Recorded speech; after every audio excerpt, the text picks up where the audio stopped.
All right. Hi, everyone. Welcome to today's webinar. My name is Aaliyah, and I'm part of the marketing team here at Labster. With me today is my colleague, Mark, who is joining us all the way from our Boston office. Hey, Mark. Hi, everyone. My name is Mark Fuller. As Lee said, I'm on the product team here at Labster, and as she said, based in the Boston office, and Aaliyah is joining us from Copenhagen. Yeah, so hopefully over the next 20 to 30 minutes or so, we'll tell you all about what's new from Labster. We'll give you a quick review of all our new features, simulations, and also what's to come in the upcoming months. So a few practicalities before we start. Firstly, we are recording this webinar. So if you need to drop out at any moment, or if you miss anything, don't worry, we'll be sending you a link to recording to this webinar after that email. Secondly, if you have any questions, feel free to type them in the question box on the webinar platform. It should be there to the right of your screen. And then we'll leave some time at the end to answer any of your questions. But again, if you have any more questions after the webinar, or if you're watching a recording of this, then you can always email me at aaliyah@labster.com. That's ALIA@labster.com. And I'll make sure to follow up with all of your questions. So with that said, let's get started. Mark, do you want to take over? Absolutely. And Leah, maybe if you want to share your screen, and we can take a look at the presentation deck. I think that would be very helpful. A good way to have some kind of visual. Not that it's not lovely to look at our beautiful faces. Yeah, 1 second. No problem.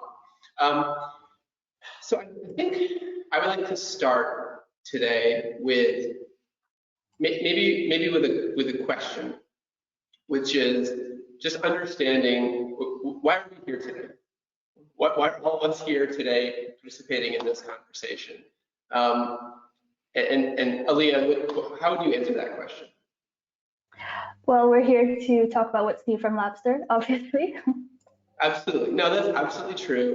There's definitely a lot of exciting things to show. And actually, if you just go back to the previous slide, we have an enormous number of new materials to share with you today, from new simulations that have launched in the past 6 weeks, and the kind of the introductory principles level for biology, chemistry, physics, or new organic chemistry simulations, which we're very, very excited about, new microbiology simulation. We have all sorts of technology and feature updates that we want to mention, from updates to the teacher dashboard, more help for students within the simulations themselves, new translations, which is really exciting, and also just what's coming soon. We want to spend a few minutes talking about what's coming in the coming weeks and months and throughout 2020. And that includes everything from anatomy and physiology simulations to new kind of customization options, all sorts of exciting news. But I think I want to come back to that question to help remind us actually why we're here, right? And I think the answer is you, right? The answer is the educators that we work with, because Labster exists to help transform science education, right? How can we empower students to learn in new and better and different ways?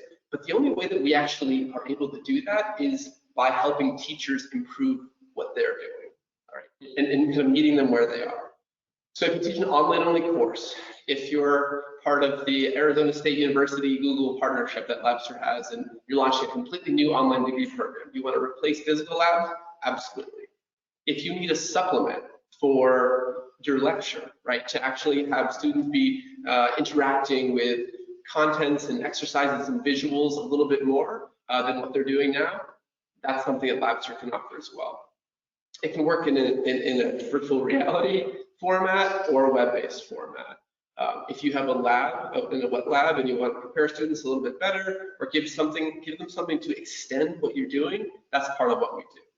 But really, this is all to say that this presentation, whether you're a pro with Labster and you've used us for many semesters, or you're brand new, you're just thinking about it, if you're a curriculum designer, university professor, high school teacher, parent, student maybe, I think that what we're going to try to do is to help keep you in the loop and keep you informed But I think it's important to think about this as the beginning of a dialogue, and have an ongoing dialogue. That's what we want to do, is to hear more from you all, from teachers, from educators going forward, and hopefully partner with you more closely. We'll talk about that a little bit more later in the presentation, but just wanted to start with that. All of that said, I think we can advance here. I think where we are today is an interesting point. Labster is currently, we have launched, I think, at least additional 50 simulations in the past year. We now are working with hundreds and hundreds and hundreds of universities and teachers and thousands of courses all over the world, hundreds of thousands of students using our content. And at this point, we have about 130 different virtual lab simulations that you can choose from by going to our site and taking a look around. And I don't know exactly the number of courses that we're working in, but it's a range of different subjects. Aaliyah, do you have that number? Yeah, we have simulations for more than 20 types of courses, actually. Yeah. So we have 20 different course packages on our site, especially if you log into the faculty resources page, but that list is always growing. And we actually see our simulations being used in courses we would never have expected. So just an interesting, I think, way to set the table, that we're not only just producing new simulations and trying to give you more different types of content to use and teaching materials, but also trying to extend access, make everything more usable as we go. But now let's jump into maybe some of the actual new content. In the past 6 weeks or so, we've launched about 20 brand new simulations. And that has allowed us to kind of open up a few new simulation packages, as we refer to them. And the first one I want to talk about is, we call it Principles package. And this is basically the introductory level simulations in biology, chemistry, and physics. All told, I think we have about 60 different simulations. We'll kind of show a visual here as I talk of one of them. I believe this is the acid and basis simulation, for which we created a new principles level. But when we talk about principles simulations, we're really talking about teaching tools and virtual labs that are ideal for introductory level courses. Non-majors courses is a big part of this, whether you're at a university or a community college, and also the high school level. So especially upper level high school, these are really well geared toward that. So part of what we've done here is create shorter simulations in many cases. Shorter simulations, we've adjusted the vocabulary and the quiz question level to make it a little more accessible to students at these levels. We've also made some changes to removing content if it's not aligned with the curriculum, for example, and taking some of those more difficult concepts. Everything that our research has shown and that speaking to teachers and educators has shown, taking that feedback in and taking the more difficult concepts and trying to open them up a little bit more. So you see in the screen here, we're showing, we're also aligned with some of the curriculum standards. So especially if you're teaching at the high school level, next generation science standards, advanced placement, international baccalaureate, we have a nice little PDF that we can send to you if you're interested, that shows the mapping of all the core principles level simulations to some of these different standards. But absolutely, this is also at the college and university level too, right? So we're trying to create multiple levels of simulations wherever possible, so that all those different use cases I mentioned before can work for different types of courses and different levels of students. So it's something important to keep in mind. Some examples here of the simulations. If we begin to look at just the first one here, the first list, this is the biology list. So you see some titles, like some new titles highlighted in green here.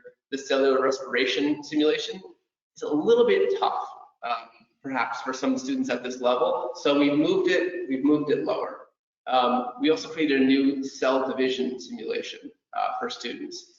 We also have these, we've started changing the way that we label simulations to talk about core versus related. And we can just pause here maybe on this slide for a minute to look at this list. This is the list of the chemistry principles simulations. So there's quite a few, and there's quite a few brand new simulations in this package that we've labeled as core, right? These are perhaps the first simulations to take a look at, but also there's a list of kind of related simulations that are absolutely still relevant for that course, potentially, depending on your needs and your syllabus and how you want to structure things. But we're trying to make how we talk about our content a little bit easier to understand, so that when you're looking at our website or our PDF brochures and things like that, you can understand what simulations are perhaps the first ones to begin with and to look at for a particular area. But it's completely open and it's really up to you. So part of what we did for the principles packages is create some brand new simulations. In other cases, we converted existing Labster simulations. So we take one simulation and perhaps break it into two, or we adjust the level, similar to that the one I mentioned before for biology, cellular respiration. Some of the key titles, you can actually look at all of these later on, but periodic table simulation for chemistry, matter and phase change simulation for physics. But we're really excited that we have all this new content for physics, for chemistry, and for biology, and that it is a bit more level appropriate without losing that core Labster experience, right? Which of course is being immersed in this virtual lab environment, being able to interact with different lab equipment and perform different lab experiments and tasks, having 3D visualizations that kind of move you through what's happening down at the molecular level, being able to play with interactive exercises, and also answering quiz questions and having that conceptual background material as well, all kind of baked into a single experience that's about 30 minutes, give or take. So that's a quick view of the principles package, and there's certainly a lot more you can learn by going to our website. Yeah, so as you can see, there's a lot of these new principles simulation titles, and if you want to take a look more at them, you can always search introductory or high school level simulations on our website. Otherwise, we'll send you links to all these new principles packages in the follow-up email as well. So yeah, keep an eye out on that. Yeah. Now organic chemistry. This is a huge launch, as I have seen. This is something that we've had teachers and professors asking for a long time. Last year, Labster launched a general chemistry, a series of brand new chemistry simulations that we're very, very excited about. And organic chemistry is our most recent. So just in the last week or two, we've launched a new set of these simulations. And really the organic chemistry simulations are allowing students to do something with a very difficult topic that they haven't necessarily been able to do before, right? And so it's covering topics like chemical bonding, functional groups, reaction types and mechanisms. Students are able to jump into the simulations and play around with these kind of 3D visualizations. We have this a particular exercise where you'll see the 2D visualization on the wall. So if you're using a textbook or if you're used to the 2D representation of what's happening in the molecule, you can take a look at that, but then connect it with this 3D sort of tool and interactive visualization that you can spin around, you can play with, you can take it apart and actually fast forward to see different reaction types and things like that. So there's an enormous amount you can do of opening it up. And of course, there's also lab experiments. You're working in a fume hood in a safe way. You see an example of that here. Of course, the typical quiz questions and things like that, whether it's performing a bromine test or drawing reaction types, it really is getting students to understand these difficult concepts by interacting, by actually having physical feedback within this virtual environment a little bit more. So that's an important part of the organic chemistry simulations. This first set of organic chemistry simulations is a bit more focused on the concepts, the basics. You see the list here. I think we have about 8 initial core simulations in the package and 12 or so that are in the related set. So about 20 simulations overall, and there are more coming. So a bunch of these are new. You see some of the topics here, whether it's reactivity rules or just an introduction into organic chemistry, some reviews of ionic and covalent bonds, things like that, elimination reactions, things like that. So there's a lot of really, really great content here for you to take a look at, and they're all available on our site. right now. So here's a link to a page where you can actually see a bit more. Aaliyah, do you want to give us a bit more info about that? Yeah, exactly. So if you want to explore more of all these organic chemistry titles, take a look around at labster.com/organic chemistry virtual labs. The link is on your screen right now. And there you can find, again, all these organic chemistry simulations, as well as specific resources for organic chemistry, such as the new white paper, as well as a previous webinar. So yeah, check out that page. There's lots of good stuff on there for organic chemistry. Yeah, Leah's done a great job of curating all this content, whether it's the white paper, it's the video, testimonials, just information about what simulations are available on that website. So exactly, and we'll share this link in the follow-up email as well. So don't worry about taking it all now. Perfect, great. Okay, and then the last simulation I want to talk about is a new introduction to immunology simulation. This is an addition to our microbiology package. For those who remember, Labster launched a whole series of new microbiology simulations in the second half of 2019. And this helps kind of round out the set. This is a very cool simulation. So I think absolutely, if this is something that you teach or that you're just interested in, hop onto our website today and just start playing around. I think it's a really interesting one to check out. Yeah. Awesome. So I also want to talk about some of the new features for Labster simulations. This is just scratching the surface. This is just some of the highlights, but I think there are certain things that are worth calling out. The first one is, if you've played Labster simulations before, you're probably familiar with Dr. One. We love Dr. One here. So Dr. One is our drone-based lab assistant, kind of drone that flies around in the simulation and talks to you, the student, and gives them instructions, sometimes makes jokes, provides feedback, and offers help about what to do and how to navigate the experience. And Dr. One is getting smarter, or has become smarter in our new simulations. And so this means a couple of different things. One is it's providing more help to students. So she will be able to, if a student it seems like they're struggling and nothing has happened for a while, Dr. One will point the student to some of the theory pages, some of that background material to help them understand what to do next. There's also a new option to actually click on Dr. One on your flying lab assistant and get feedback and get help about, she may give you some nudges or some advice about how to move forward to the next step for students who just feel stuck, perhaps in a particular moment. There's also some fun visuals. You get like a thumbs up, a question mark. She does a little loop and dance and celebration if you do something good. So it actually, people have to say, it really makes simulations more fun and engaging to have that little bit of interactivity. So we're always trying to do that for students, to make it a better experience for them, to make the simulations more usable. We're looking at our data, we're talking to educators, we're talking to students who use Labster to try to make these things a little bit easier to move through. So hopefully Dr. One's upgrades will really help do that going forward. Another big one is talking about the teacher dashboard. So you see kind of a quick video of it here, and you can learn more on our support page. But basically the teacher dashboard, for those who may not know, is where you, the educator, and you may do this in Canvas or in your Blackboard if you have an LMS integration, but if you use our system, using the Labster teacher dashboard, monitor all the students' progress, what all your students are doing, which simulations they have and haven't played, what their progress looks like, what their scores look like for each of the simulations. They can play through the simulations multiple times. And this is part of the upgrades to our new teacher dashboard. So some may recall last year, we updated the dashboard itself, the interface overall. And this past December, I believe it was, we updated, we added some new features, let's say. So one is being able to see multiple attempts per simulation per student. So if you click on the student's name, it opens up a line of text, and you can see their various attempts, attempt 1, attempt 2, attempt 3.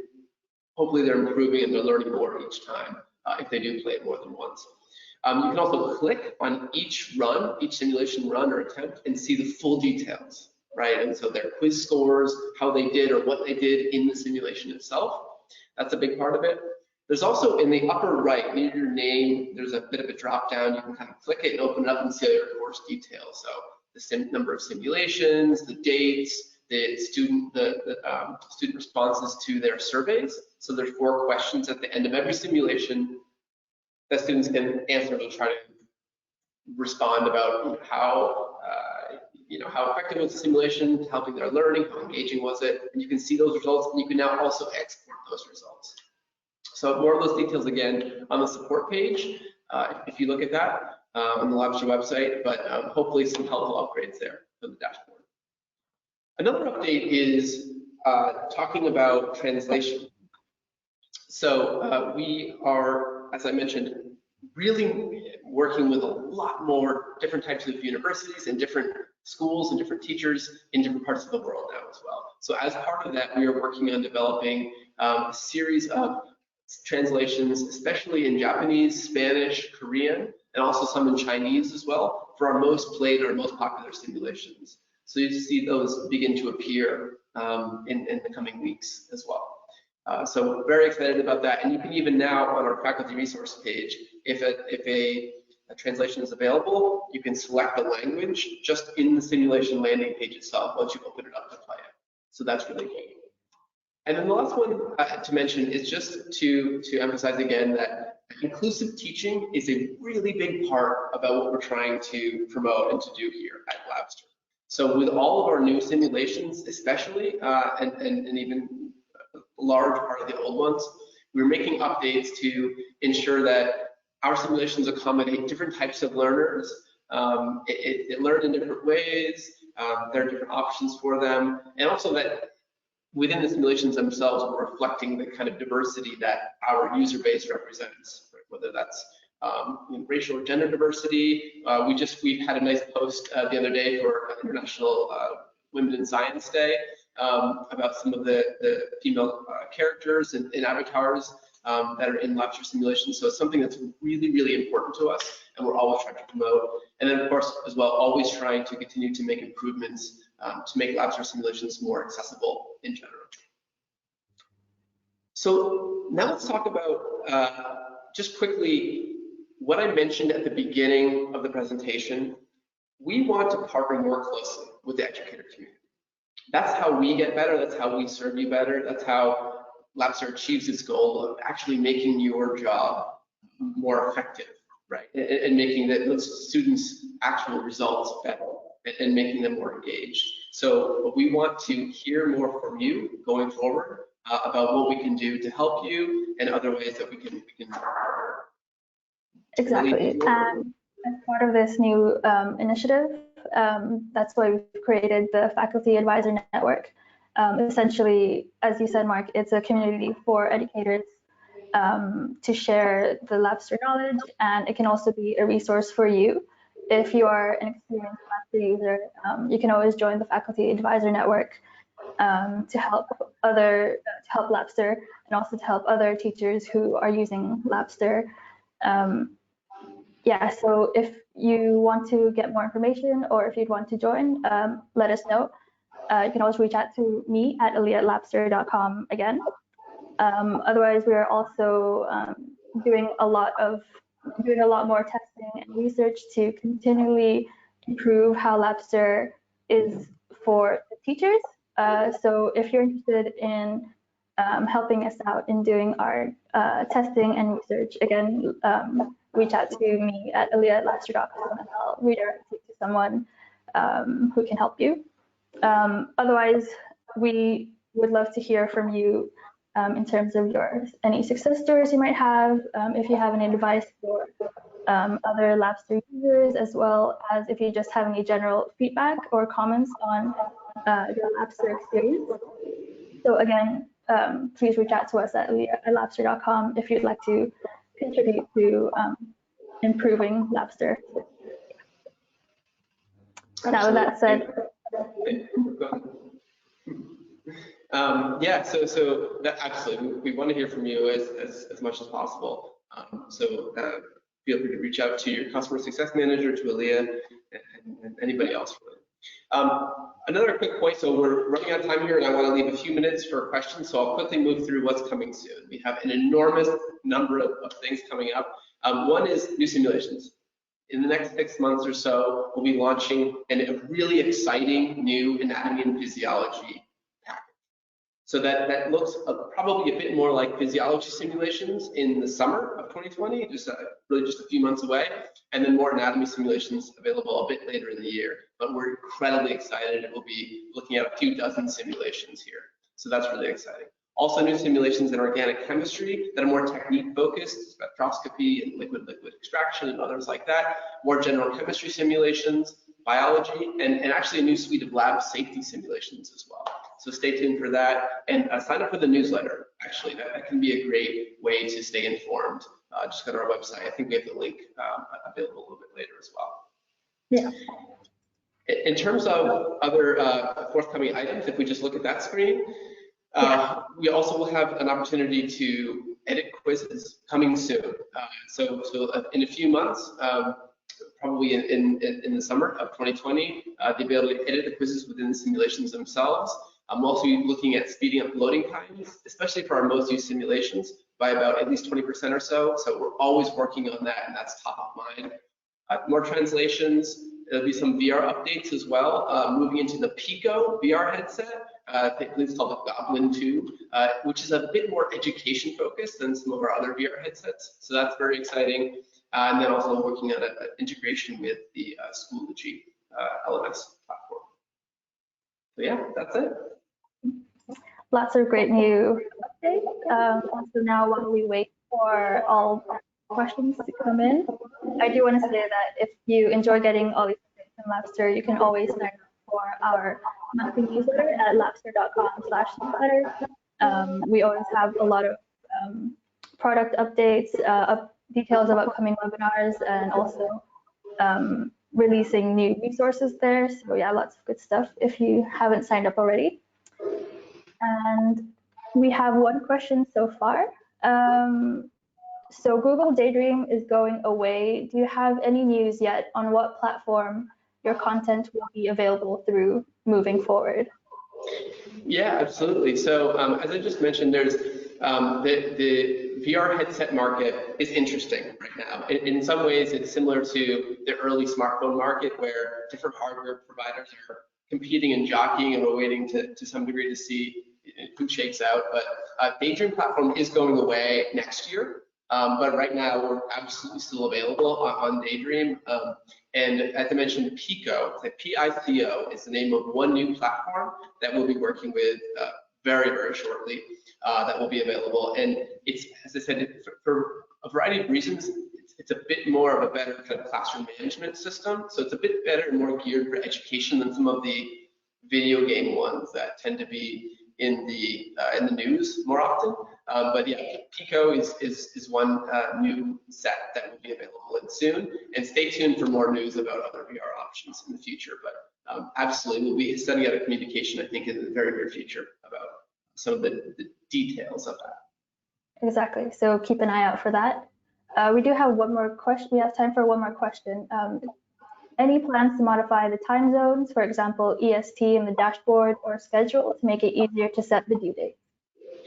Yeah, that's definitely on our list. I know that's come up a few different times, and that's definitely one of the items that the product team is taking a look at. So I'm not sure exactly where it sits and what the timetable is, but that's absolutely one of the items that we're taking a look at. That's Okay. a really good question. Awesome. I think we have one more question.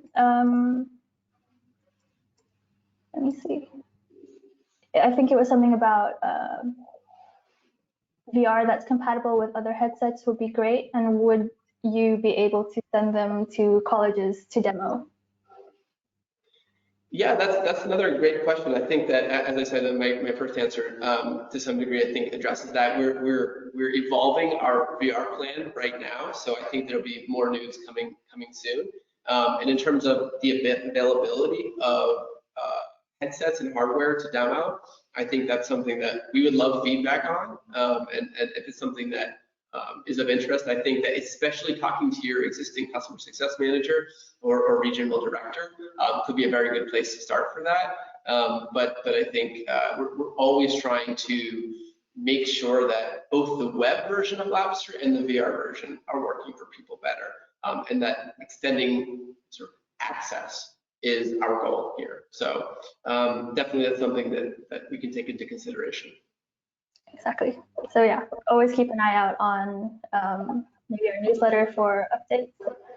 And yeah, I think it's about time we wrap up the webinar. Thank you, Mark, for your great updates. And thank you, everyone, for joining. I hope you enjoyed all these updates. And we'll see you in the next one. Thanks so much, everyone. Bye-bye. Bye-bye.